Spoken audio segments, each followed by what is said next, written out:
係啦，今次又有靚嘢睇啦。咁我哋今次嚟嘅單位咧就係280尺嘅居屋單位。咁呢個單位咧係做咗兩房設計嘅。咁我哋睇下呢個兩房設計究竟喺邊度做個房咧？而家就我正企喺門口位置啦。呢度係用櫃啦、鞋櫃啦、玻璃櫃啦而間出一個房嘅。呢個房係獨立房啦。咁呢個房大概有3尺床啦。咁3尺床咁可以睇翻而家喺呢度嗱，前面呢個位置啦，就其中一個獨立房。雖然佢尺數係細啲，但係個房做得嘅效果同埋個位置都幾好嘅。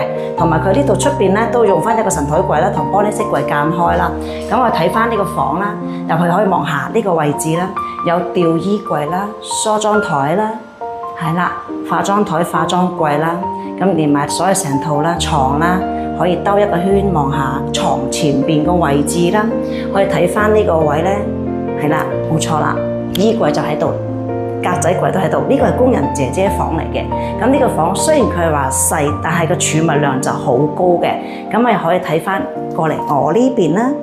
係啦，咁我呢度咧呢個位置咧就近住廚房門口嘅，廚房門口呢度咧就係做咗一幅背景牆，都幾靚仔㗎，簡簡單單格柵，加埋慢慢少少做一個電視地櫃。點解我做呢個位做斜角咧？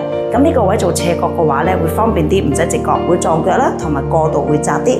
因為呢個單位就個位置就比較有限制啦。咁呢個位就做咗電視櫃背景牆，加埋呢度飾櫃啦。咁呢度都係用咗日式趟門呢個位啦。第二個房嚟嘅。咁第二個房咧，呢個房正啦，做咗4尺床啦。咁4尺床嘅位置咧，呢度可以睇翻啦。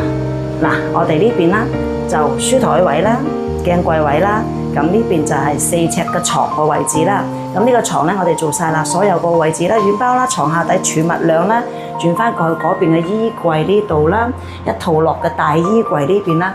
咁啲衣櫃就全部做好晒，所有嘅間隔啦、放嘢嘅，全部一應俱全啦。咁呢度仲有個衣櫃，有一個嘅，係做咗2個衣櫃喺度嘅。咁呢個位就衣櫃比較多，用個位置就用得比較盡啦，係啦。咁啊過翻嚟我呢邊啦，廳呢度其實嗱廳係唔細㗎嚇，呢個用嘅比例係1/3比例。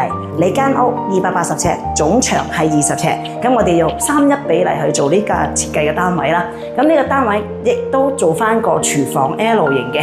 咁呢個廚房，咦好特別嗱，可能平時你見我哋拍片啲廚房咧有油煙機啦、爐頭位啦，咁呢度咧就見唔到油煙機啦、爐頭個位置全部冇開窿喎。點解咧？因為咧呢屋企人咧比較少煮嘢食啦，所以全部唔使開窿嘅。平時放個電磁爐淥個麵啦，就冇咩油煙，所以呢啲全部唔留位置嘅。咁啲洗衣機位、洗菜盤位，所有都做齊晒㗎啦。咁呢啲位置啦、切菜切餸啦，全部擺嘢放嘢就比較好用啦，擺埋洗衣機 fit 到流㗎啦。咁啊過翻嚟廁所呢邊，廁所呢邊亦都係一個簡單㗎啦。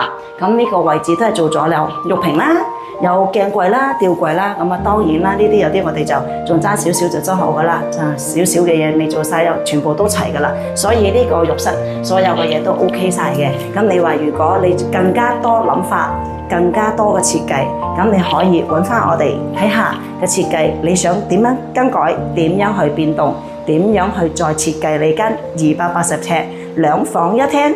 空間又大，位置又唔細嘅，咁就可以 PM 我哋打俾李小姐，或者我哋每一個同事為你效勞。咁呢集介紹到呢度啦，拜拜。